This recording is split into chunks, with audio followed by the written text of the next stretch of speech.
다사다난했던 2022년. 하나님의 은혜가 아니면 설명할 수 없는 뉴스들이 많이 있었습니다. 그 중에 2022년 군산 동광교회 실대 뉴스가 있습니다. 첫 번째 뉴스입니다.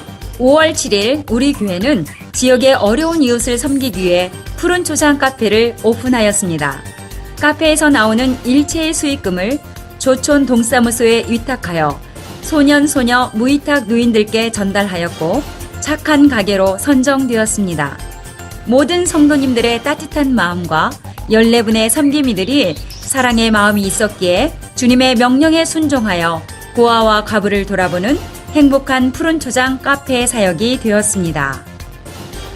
두 번째 뉴스입니다. 저출산 문제가 국가적으로 심각한 가운데 새 생명 잉태의 소중함을 전하기 위해 9월과 12월 두 차례에 걸쳐 동강 예비산모학교를 개최하였습니다.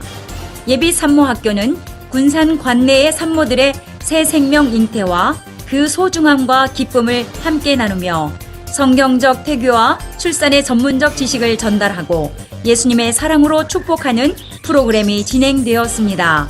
1기와 2기 두 기수 동안 12가정이 교회와 성도의 사랑 속에 감격하며 수료하였습니다.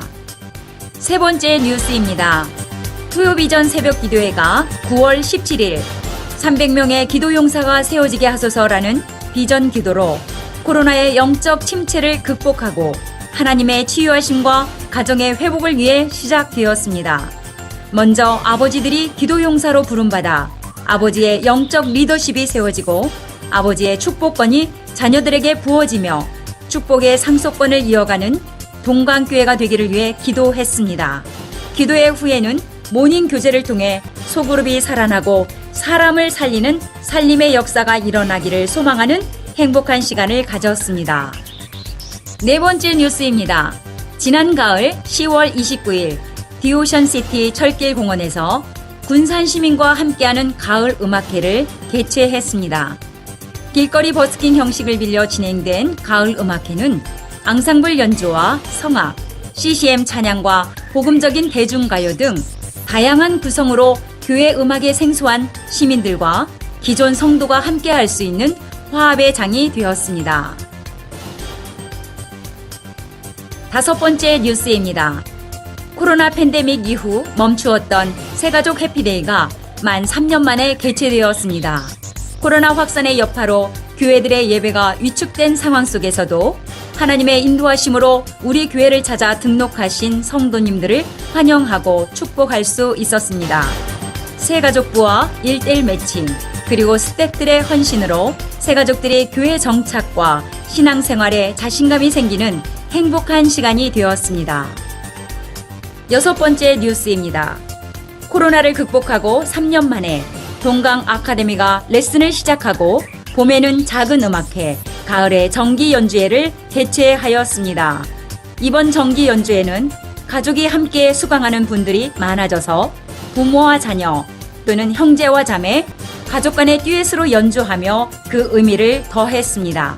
또 2001년 동강 아카데미를 개설한 이래 쉬지 않고 지금까지 섬겨주신 강사님들의 헌신과 노고에 감사하는 감사패를 전달하기도 하였습니다. 마지막 일곱 번째 뉴스입니다. 11월 12일 교회 설립 65주년 기념 임직식과 은퇴식이 있었습니다. 주님의 몸된 교회가 더욱 풍성한 사역과 부흥을 기대하며 안수집사 3명과 권사 20명의 피택자들이 임직하였습니다. 또 임직식과 더불어 안수집사 3분과 권사 4분이 영광스러운 은퇴를 하였습니다. 교회의 부흥과 성장을 위해 기도와 섬김의 아름다운 모범을 남기신 이 은퇴식을 통해 감사와 축복이 더욱 넘치는 영광스러운 예식이었습니다. 은혜로 달려온 2022년, 하나님께 영광의 박수를 올려드리며 또한 새롭게 도약하는 2023년을 기대해 봅니다. 이상으로 2022년 군산 동광교회 7대 뉴스를 마치겠습니다.